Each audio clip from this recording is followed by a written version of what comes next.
Hey folks, it's Maxie here and welcome to a new TEW2020 video. Literally one day after I recorded the last one, here we are with the AEW Dynamite anniversary show. I got to book Dynamite beforehand, so a little bit of stuff could lead into this.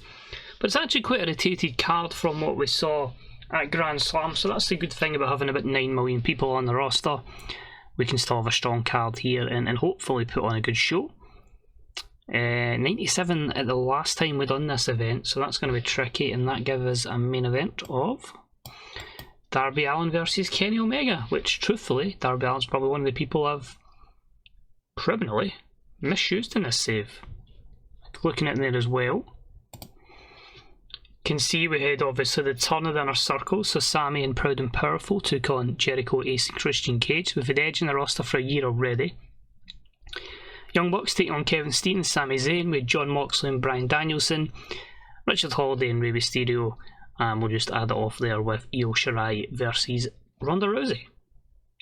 So it's pretty similar to the last show in terms of length. It's not like a proper pay-per-view per se, more like just a special show.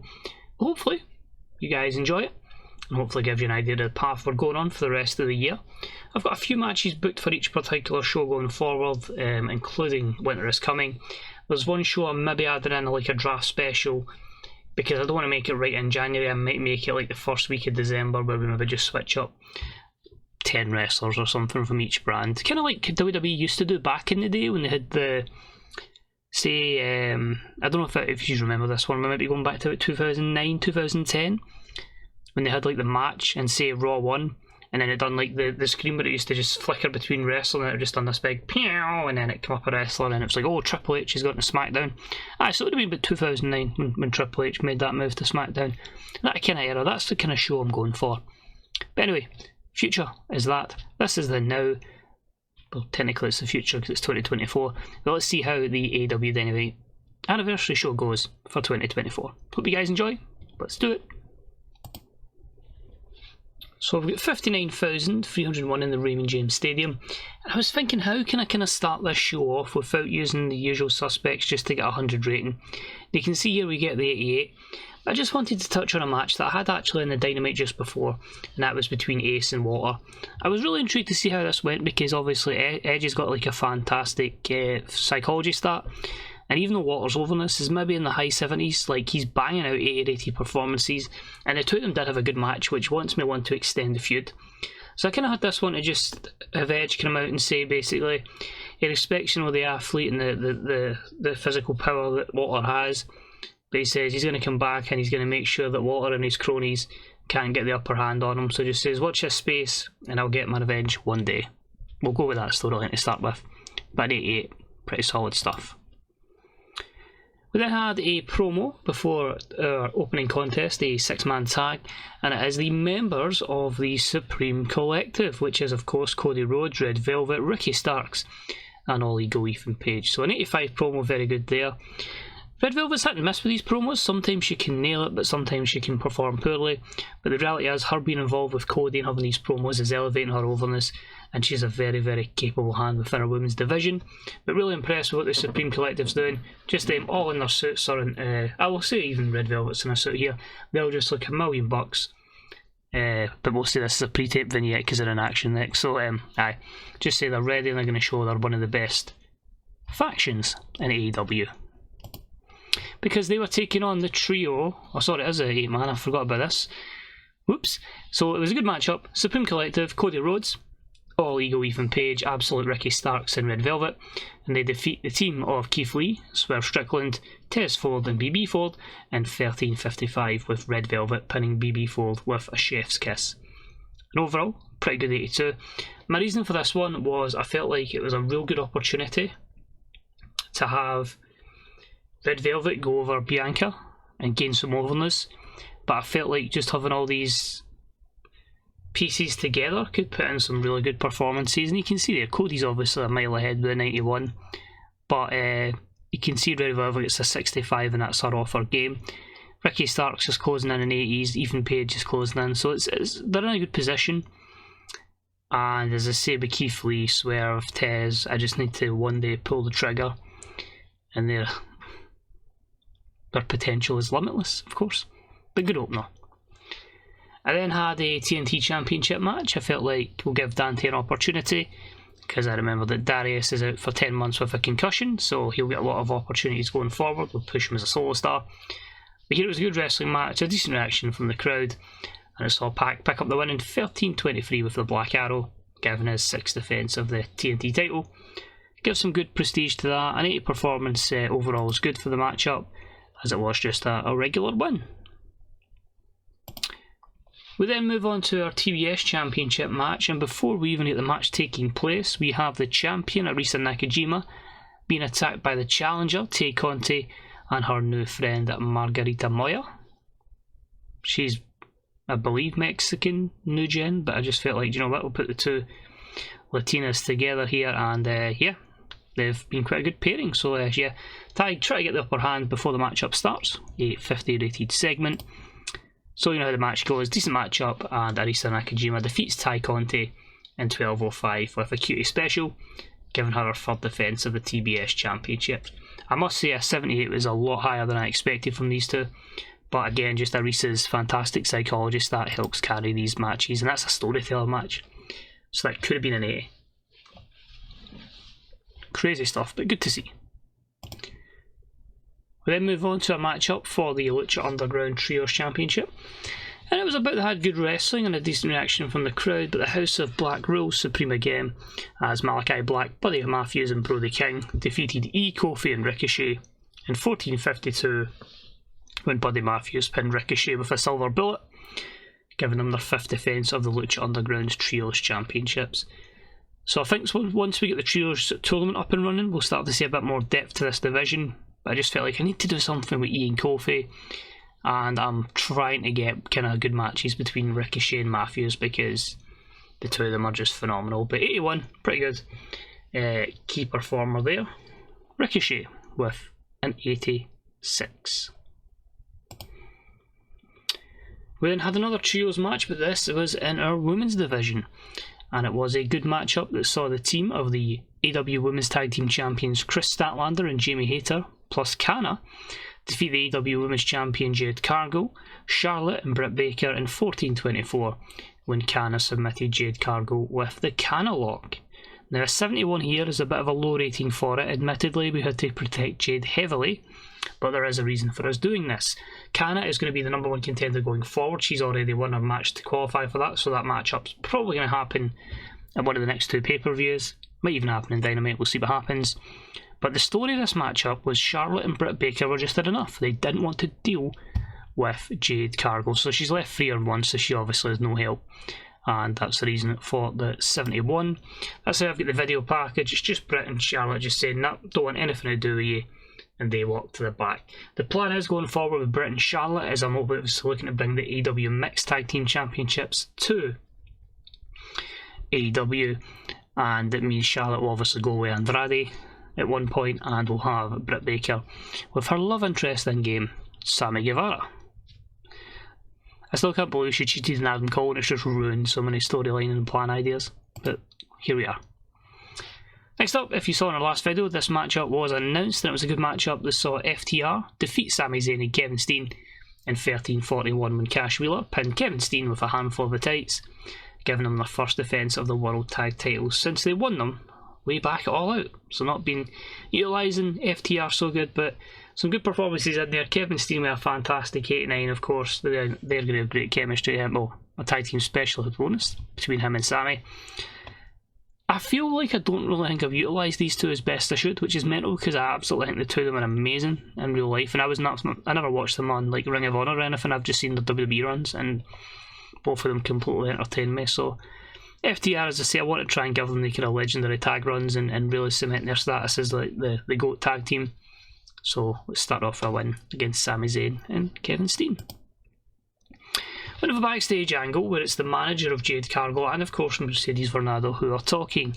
Solo just says to Jade, "Don't worry about it, I've got it covered, we'll figure this out. At the end of the day, we just need the 3 of us."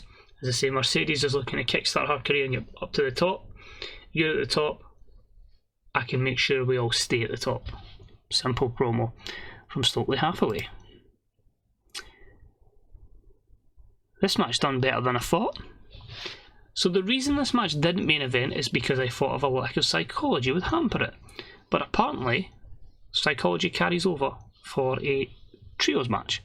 It was about that had superb wrestling and great heat, and it was the Dynasty, as we'll call them. I don't know of a tag name yet, a trios name yet, but if you've got an idea what we can call them. MJF, Richard Holiday and Sammy Guevara defeated Adam Cole and the Young Bucks in 1802 when MJF pinned Nick Jackson with a Swanton Bomb, so the champ gets another big win. During the matchup where Britt Baker run in and lowball her former partner Adam Cole. We can't really get down the Sammy Guevara Adam Cole route because if we try and do any angles, Sammy won't take part because he's shit scared of Adam Cole because of their hatred relationship in game. But we can still have obviously Britt do Britt things here. Really, she's really put a lot of people over, so her overness is like 55, considering it was like the 80s at one point, so I'm looking to really just launch her back up. And I believe, obviously, she's going with Sammy, so she'll be in the faction. That'll be a 4-person faction. Richard Holiday's partner's Brandy Lauren in this, so she'll obviously get involved as well. So yeah, we'll be looking to utilise them and really get them over. But obviously, Cole and the Bucks, always going to be good together. But on this day, it was the Dynasty who pick up the win. And after it, Sammy's so delighted with Britt that he just starts saying how he's doing with Take On in real life, just like lip locking basically. 75. Performance was good. Then go, I believe this is our co-main event. Main event's Punk and Cena. But a good matchup. The tag team of Bryan Danielson and Daniel Garcia defeated the Hardys in 9:35 when Daniel Garcia submitted Jeff Hardy with a sharpshooter. Matt being the weak link, but we're really getting Garcia over now. That's a 73 in-ring performance. I think his overness is about that. And him and Bryan can obviously put in a good showing. I really want to see how they do against these kind of teams like the Hardys. I'm going to do them against the Bucks at one point, against Kofi and E. You know, the Fatu brothers, Santana and Ortiz. The options there's so many options, and I just feel like it was great having Bryan at the run in the main event, and obviously he's capable of being there. But I just feel like it's a real opportunity to really push Garcia and get him over, and Danielson can play a massive part in that, as part of his faction. We then hype up Cena versus Punk, first time happening in AEW. I don't know how this will go because psychology is good, overness is good, stamina is not, so the length of the match might hamper it, but we'll see how it goes. Oh, well, that was pleasing. Didn't expect it to be as high as that. Exceptional matchup. CM Punk gets the win over John Cena in 10-19 with a GTS. Both men were off their game, but still delivered a 90 rated match and a 91-87 performance, so God knows what it'd be like on their day. But I feel like I've Cena's obviously older than Punk, so he's got less to give, but I don't really need Cena to be winning matches. I just need Cena to be having great segments with people, and Punk can put in a good match every so often, but delighted with that. And as you can see, both men declining physical ability and consistency for both, and of course Cena's stamina as well. However, we don't end it there, because John Cena gets attacked by the returning Miro. Miro puts him in the game over. He basically has Cena ready to be knocked out. 85 segment, fantastic performance from Cena. But who makes the save? Kenny Omega, who basically sees Punk there, sees Miro there, and he chases them both off to make the save for John Cena. So a very strange alliances that you'll never see in real life, again Cena. But I'm kind of looking to do some sort of like best in the world thing here. And I feel with Miro it's a case of he wants to prove he can hang at this level, and I don't think I've utilised him great either. And this is a real chance to push him to the top end of the card and see how he does. But overall, your AEW Dynamite Anniversary show scores a 96.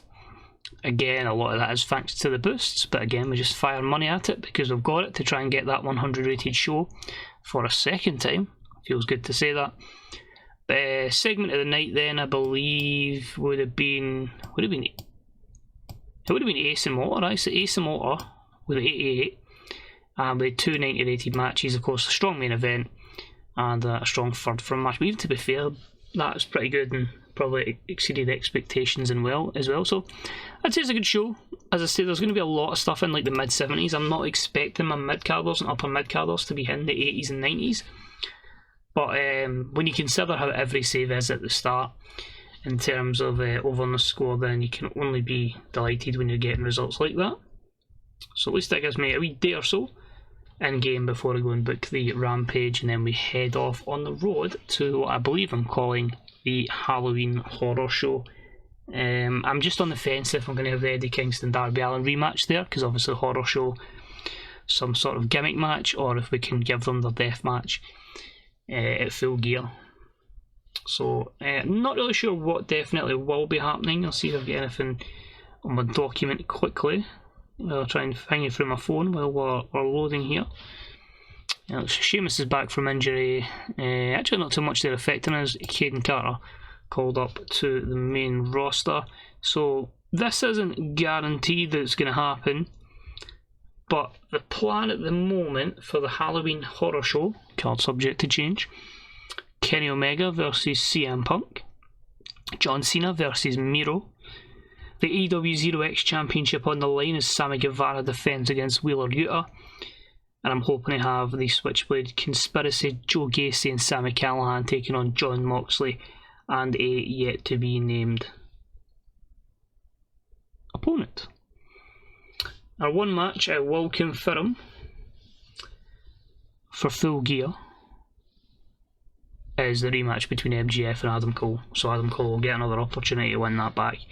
Looking through my prospective notes as well, I'm aiming to have the Trios Tournament Finals hopefully at Winter is Coming, and I'm hoping to have the Brodie Lee Memorial Tag Team Cup Final at Full Gear as well.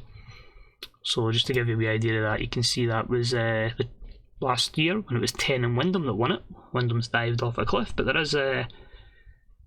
is plans for Wyndham. There is a prospective match booked in for Full Gear, but we'll see how that goes with that feud that is penciled in. And the Trios Tournament, as I say, I've had it up for about a year, but I've never actually booked anything towards it. I mean, Lashley's just a new gen, so that's fine. She can go to TDF and add that. Let's have a look. Cablevision, that's fine. I'm just going to ditch all my deals and just stick to the... As you can see, there's no pay-per-view buy rates. It's literally everybody that's watching this show is watching on the AEW Plus network, so I think we'll stick to that. But you can see financially, 22 million we're making a month. Like, I don't need to have pay-per-view. You can see I've just started giving up on pay-per-view revenue and just kind of constantly going with broadcast revenue, which is in the 50-60 million rank every time. But yeah, as you can see, Full Gear, so I'm going to pencil in an event between now and Full Gear, and then 24-hour extravaganza will be no more, and that'll move to an unnamed December event. So, as I say, maybe they just call it the draft. But anyway, just watching, much appreciated. I will crack on, enjoy the rest of your day. Check out the Fantasy Booker subreddit, the Grey Dog Software forums for a lot more written and verbal TW content from some excellent bookers out there. Until next time, I'll see you soon. Bye bye.